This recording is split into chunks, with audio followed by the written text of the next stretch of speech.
Que tal, saudos a voltas coa comarcalización dos bombeiros de Pontevedra? O goberno local tacha de decepcionante a nova proposta da Xunta. En cuestión de segundos escoitamos os seus argumentos e tamén os do director xeral de Emerxencias. Isto é Pontevedras 10. Comezamos. A concelleira de Seguridade Cidadá cualificou esta mañá de decepcionante a proposta presentada pola Xunta para a comarcalización dos bombeiros de Pontevedra. Da Silva cree que non se trata dunha comarcalización, senón dunha ampliación das prestacións do parque municipal. Así as cousas, o director xeral de Emerxencias da Xunta dixo que atopou boa receptividade por parte do goberno nacionalista. A concelleira de Seguridade Cidadá dixo que a reunión que esta mañá mantivo co director xeral de Emerxencias e co xerente de Exega foi totalmente decepcionante. Carme da Silva dixo que o proxecto que se propuxo en riba da mesa non se trata dunha comarcalización, senón dunha ampliación de prestacións do Parque Municipal de Pontevedra. O que se nos propuxo por parte da Xunta non é unha comarcalización do Parque de Bombeiros, senón unha ampliación das prestacións do Parque Municipal, que seguiría sendo un parque municipal e que prestaría servizo en primeira saída ou en segunda saída a outros concellos deste ámbito, cunha proposta económica que non se corresponde co que os costes que ten neste momento o Parque de Bombeiros, porque pensade que implica, según os cálculos feitos pola Xunta, un turno máis diariamente, pois son, para cubrilo en condicións, unhas 25 persoas máis. Sentimento ben distinto atopamos co director de Emerxencias de Galicia, con Luís Menor, quen considerou que se atopou boa receptividade por parte do Concello de Pontevedra na reunión mantida nesta xornada. Falaría de moi boa receptividade en torno ao que é a filosofía, en torno ao que é a idea de comarcalización, en torno ao que é a prestación a extensión da prestación do servicio. Logo, evidentemente, o Concello de Pontevedra, insistimos, ten que valorar cos seus técnicos, pois, efectivamente, se a cuantificación, as necesidades que nos plantexamos e a cuantificación que se fai das mismas, que plantexa, cos criterios que plantexa o Grupo de Traballo de Galicia, que non é os criterios da Xunta, pois con esos criterios, efectivamente, cumpre ou non as súas expectativas. Carme da Silva dixo que o custe actual do Parque de Bombeiros de Pontevedra achegase aos 3,5 millóns de euros e dixo que o incremento de persoal ascendería notablemente esta cifra. Pero a proposta non é o que sempre se pensou cando se falaba. Eu teño escoitado o vicepresidente da Xunta e en outras instancias falar da comarcalización do parque. Realmente isto é que o Parque de Pontevedra se amplía para prestar servicios a máis concellos, incluso concellos que teñen a obriga de ter bombeiros, como o Concello de Marín, que ten 24.000 habitantes e, polo tanto, tería que ter un parque propio, e incrementándose o gasto do Concello de Pontevedra e non compensándose coa aportación económica que se propón neste momento. Carme da Silva solicitou aos representantes da Xunta que lle fagan chegar ao Concello un borrador deste convenio ou algún documento que poida ser estudado polos servizos económicos e xurídicos municipais. Sobre outros asuntos, a alcaldesa en funcións falou esta mañá do previsible peche de Elnosa. Carme da Silva anunciou que o Concello vén de remitir un escrito a Costas para que se faga efectiva a fin da concesión á empresa situada na ría de Pontevedra. Da Silva lembrou nese escrito que Elnosa non ten autorización ambiental integrada autorizada, así que a prórroga non é posible con esta circunstancia sobre a mesa. Teñen que facer dúas cousas desde Costas. Por un lado, comprobar o efectivo cese da actividade e, por outro lado, que se inician as accións oportunas para o desmantelamento e a descontaminación da zona marítima terrestre ocupada por Elnosa, porque sabedes que unha vez remata a concesión, quen se beneficiou desa concesión ten que devolvela ao estado orixinal, ten que facer os traballos de desmantelamento e descontaminación, non solamente botar o peche, e recuperar ese espazo que estuveron utilizando de dominio público en beneficio privado durante moitos anos. Polo tanto, queremos, trasladándolle este escrito a Costas sobre Elnosa, que se efectivice, que a administración competente, que neste caso é o Ministerio, vele porque se efectivice o cese da concesión e que, ademais, se tomen as medidas oportunas para ir descontaminando e recuperando ese espazo e probablemente o luns se lle traslade ao Ministerio tamén algunha consideración ao respecto de Ence. A nova subdelegada do Goberno en Pontevedra arrancou hoxe a súa axenda oficial cunha visita á Comisaría Provincial na cidade e o primeiro acto de Maica Larriba despois de que onte á tarde tivese lugar a súa presentación oficial. A nova subdelegada quixo salientar algúns dos seus obxectivos prioritarios. O primeiro, loitar contra a desigualdade e dar visibilidade ás mulleres. Maica Larriba xa é oficialmente a nova subdelegada do Goberno en Pontevedra. Esta mañá xa celebrou o seu primeiro acto como tal, unha visita á Comisaría Provincial na cidade. Aínda que Larriba xa xurara o seu cargo na Delegación do Goberno na Coruña, quixo facer a súa presentación oficial na que será a súa sede de traballo. Ali aproveitou para marcar obxectivos. O primeiro, loitar contra as desigualdades. O segundo, contribuir á transición enerxética. E o terceiro, traballar a prol da visibilidade das mulleres porque ela forma parte, segundo dixo, dun goberno con clara vocación feminista. O terceiro compromiso que adquiro hoxe con todos vós é dar visibilidade a esa mitade da poboación que en moitos casos permanece casi invisible. Refírome a poñer en valor a loita pola igualdade real entre homes e mulleres, un reto persoal que tamén é un reto dun goberno de clara vocación feminista. Temos percorrido unha parte do camiño, pero queda moito por facer. Larriba comprometeuse a poñer todo o que estea na súa man para buscar solucións para os veciños e veciñas da provincia de Pontevedra. Tivo unha mención especial para aqueles colectivos máis prexudicados pola crise e pola etapa de recortes. Los pensionistas abrieron sus casas para acoger a sus hijos y nietos desahuciados y compartieron con ellos sus pensiones. Padres y madres que fueron refugio de sus hijos en los peores momentos. Familiares de personas dependientes que en muchos casos, casi siempre las mujeres, tuvieron que abandonar sus trabajos para hacerse cargo de la situación debido a los recortes. Arroupando a nova subdelegada, o delegado do Goberno en Galicia, Javier Losada, salientou a normalidade democrática que implica a celebración deste acto. Aproveitou tamén para reiterar o seu compromiso e a da nova subdelegada a traballar a prol de Pontevedra e de Galicia. Sempre dixo dende o diálogo. Hoy también abrimos las puertas de la subdelegación de Pontevedra y lo hacemos para estar más cerca, si cabe, de la calle, para estar más cerca de las personas.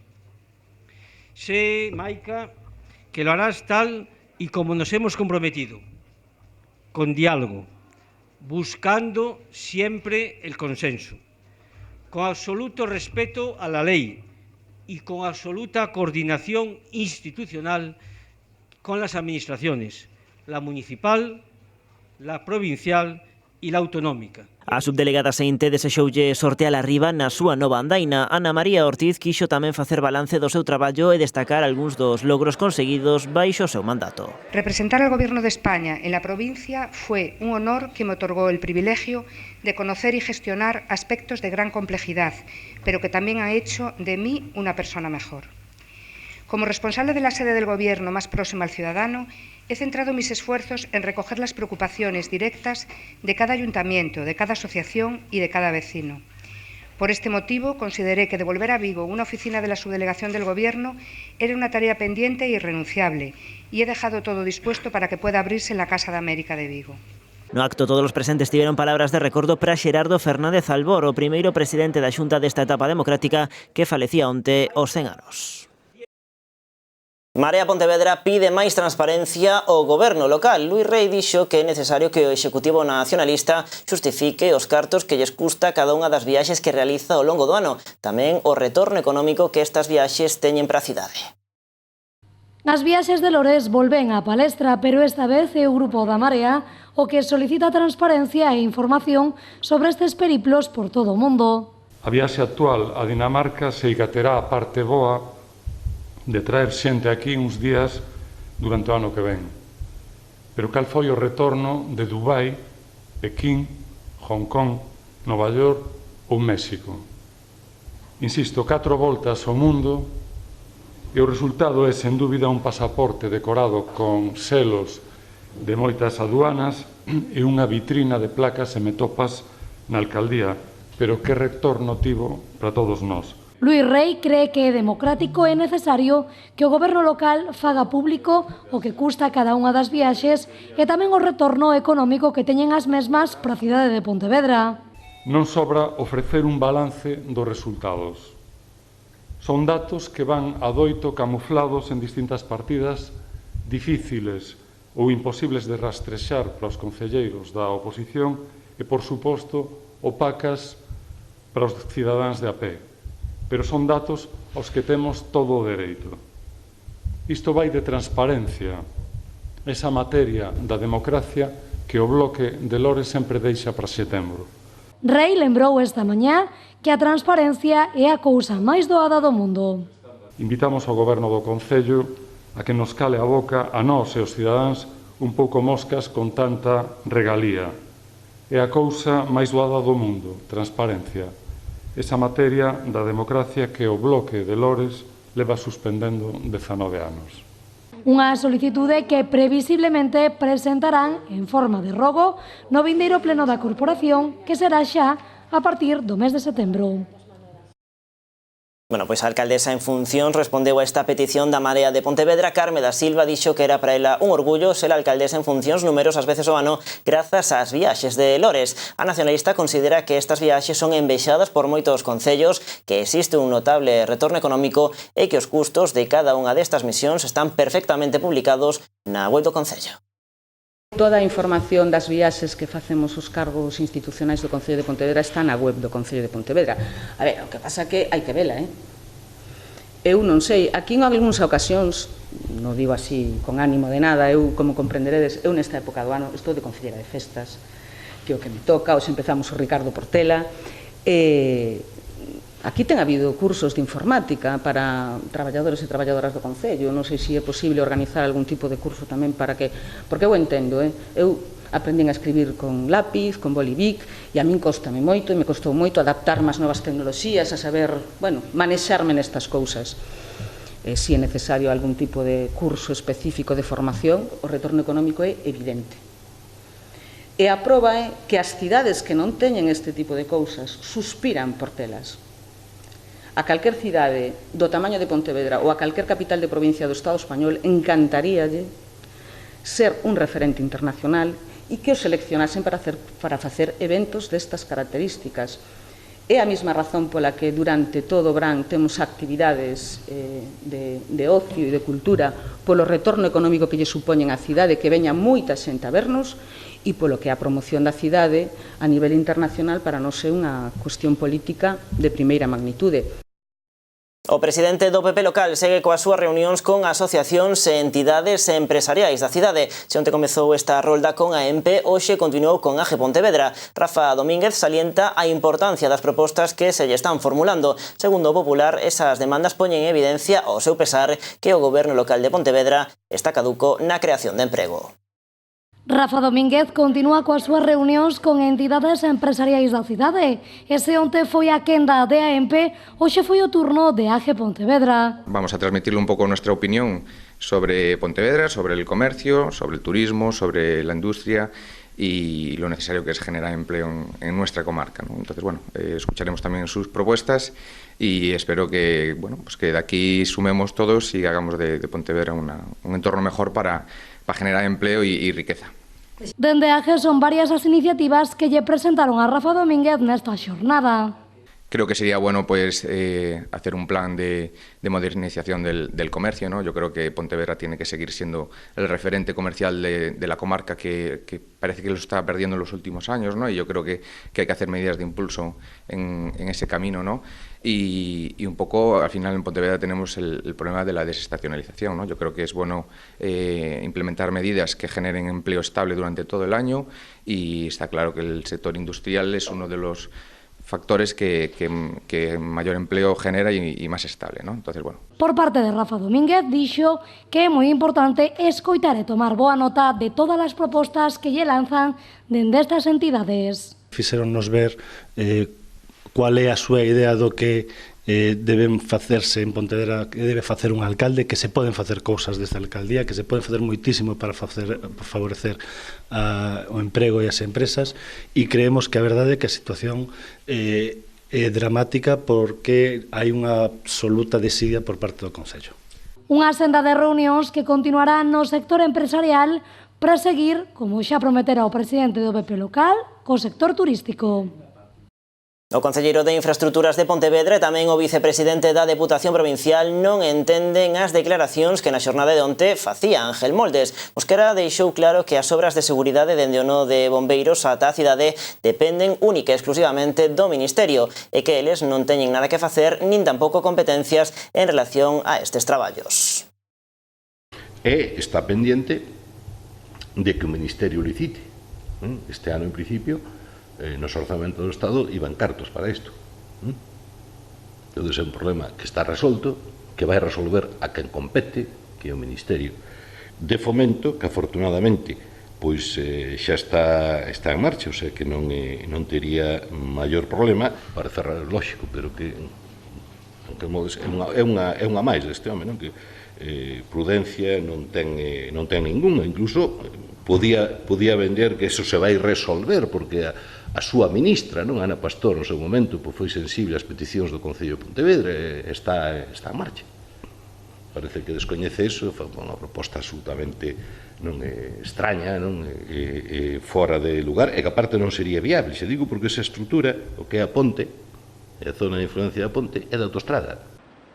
Mosquera quixo lembrarlle a Moldes que xa hai un proxecto de seguridade viaria dende o nó dos bombeiros ata o acceso á cidade, que está aprobado. O concelleiro de Infraestructuras lembrou que o proxecto que está xa en marcha foi deseñado polo Concello de Pontevedra e aceptado polo Goberno Popular. Mosquera lembrou que están feitos todos os trámites para comezar estes traballos que teñen que licitar dende Fomento. Agora, segundo dixo, queda pendente dotalos de orzamento dende os presupostos xerais do Estado.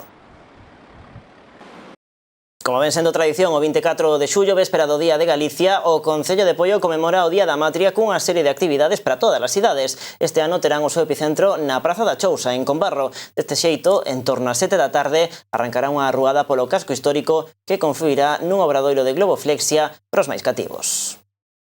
E unha vez máis, pois, aparte de participar nos actos reivindicativos que vai haber en Santiago o día 25, pois Poio tamén vai a festexar ese Día da Patria pois con actos institucionais, pero tamén de ocio. Antes de que eu estivese no que era a Concellería de Cultura, o acto se realizaba aquí neste salón de plenos, era un acto como máis institucional propiamente dito, máis serio. O que hicimos un pouco foi sacalo fora destas 4 paredes e leválo a distintas zonas do Concello e concretamente pasar polas 5 parroquias. Posteriormente comezará o acto institucional que contará con Andrea Jamardo, de Urco, editora e coordinadora da colección As Mulleres Bravas da Nosa Historia, e con Eli Ríos, unha das escritoras desta colección, cunha publicación sobre María Victoria Moreno. O remate procederase ao reparto de bandeiras galegas, mentres que a Escola de Gaitas de Poio interpretará o himno galego. A xornada concluirá cun concerto familiar a cargo da Banda da Balbina.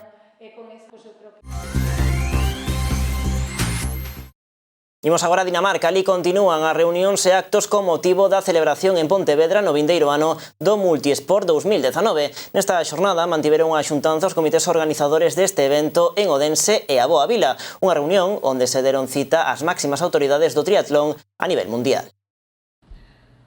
As autoridades deportivas danesas destacaron o importante que resulta que 3 institucións, como Concello, Deputación e Xunta, estean unidas coas federacións deportivas para levar adiante un evento da importancia deste mundial.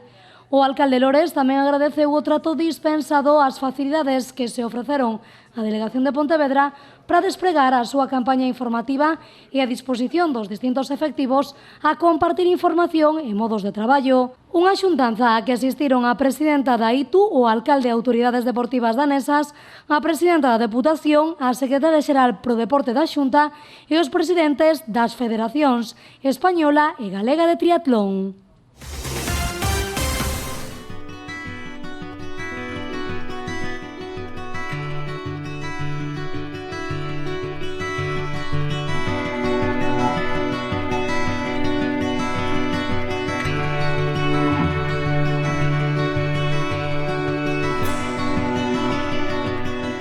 Pinturas Alborada. Dale color a tu vida.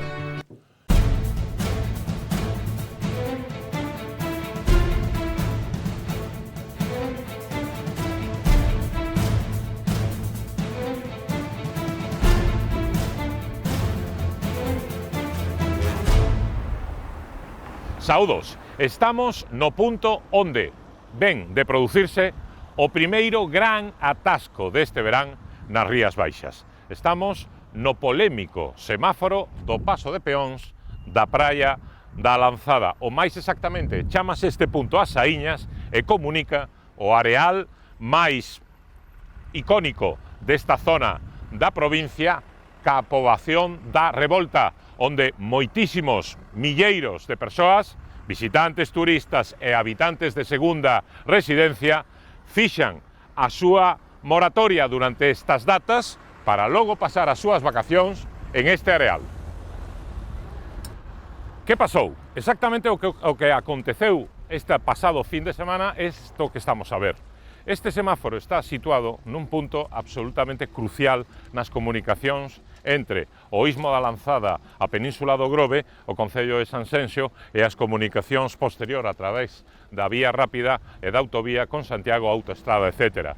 Aquí, a frecuencia de paso dos vehículos nun día como o sábado ou domingo pasado pode chegar a ser de 20.000 vehículos. Unha barbaridade. Imaginen vostedes que cada peón que ven de volta ou vai á praia da Lanzada pasa e pulsa. E como consecuencia ponse o semáforo en vermello unha vez, e outra vez máis, e así non sei cantas veces ata que finalmente aconteceu que aquí había unas ringleiras enormes de vehículos a ambos lados que terminaron provocando unha enorme conxestión. E o que máis importante, o cabreo generalizado dos empresarios, do sector de hostelería, tanto de O Grove como de Sanxenxo, dos políticos locales, dos respectivos alcaldes e, por suposto, tamén da presidenta da Deputación Provincial de Pontevedra, Carmela Silva, consciente de que isto precisamente non é bo para a marca Rías Baixas. Acadouse unha solución provisoria. Consiste en modificar a frecuencia na que este semáforo ven de poñerse vermello para os coches e verde para os peóns. Consiste concretamente en que cada vez que un peón preme, como fago eu agora, este botón, pasarán 2 minutos ata que de novo volva a cambiar a cor concretamente, e deja a posibilidade de poder cruzar esta autovía, que é o diferente que pasaba exactamente o pasado fin de semana. Como ven vostedes, volve a cambiar, e se agora eu volvera a premer nese botón, non se poría inmediatamente vermello para os coches e verde para min, senón que terían que pasar aínda 2 minutos. É unha certa solución, evidentemente non é a definitiva. Decimos solución provisoria porque o problema que temos ali en realidade vende ali, da vía rápida do Salnés e do tramo concretamente entre Sanxenxo e O Grove, que está aínda sen desdobrar. Bueno, aínda exactamente dende hai nada menos que 10 anos, unha década cun proxecto que está pendente de unha decisión política que dá a sensación de que non está na folla de ruta do goberno de Feijóo. Hai que ter en conta que prácticamente desde que Alberto Núñez Feijóo é presidente da Xunta, segue esquecido nun caixón da Consellería a posibilidade dese desdobramento que tanto se reclama por Sanxenxo e por O Grove. Ocorre que durante estes 10 anos prácticamente as únicas inversións en mellora da seguridade viaria son aquela mediana de cemento que están a ver e os pivotes verdes de sinalización que é verdade, contribúen á percepción dun risco por parte dos conductores, pero non palían a perigosidade deste tramo sen desdoblar despois de que se reclame dende hai tanto tempo a súa necesidade. E que temos que ter en conta, ademais, que os problemas que se plantean na rede viaria da provincia de Pontevedra e particularmente aquí neste ámbito das Rías Baixas seguen a teoría dos vasos comunicantes. Un problema que acontece ali na Lanzada, aquí en Sanxenxo, repercute en Pontevedra e ao revés tamén. E xa veremos en breve ca Ponte da Barca e a súa reforma. Boas noites. Pois así chegamos ao remate deste tempo de noticias aquí en Canal Rías Baixas. Segue a información, xa o saben, en canalriasbaixas.com e tamén nas nosas redes sociais. Pasen boa fin de semana.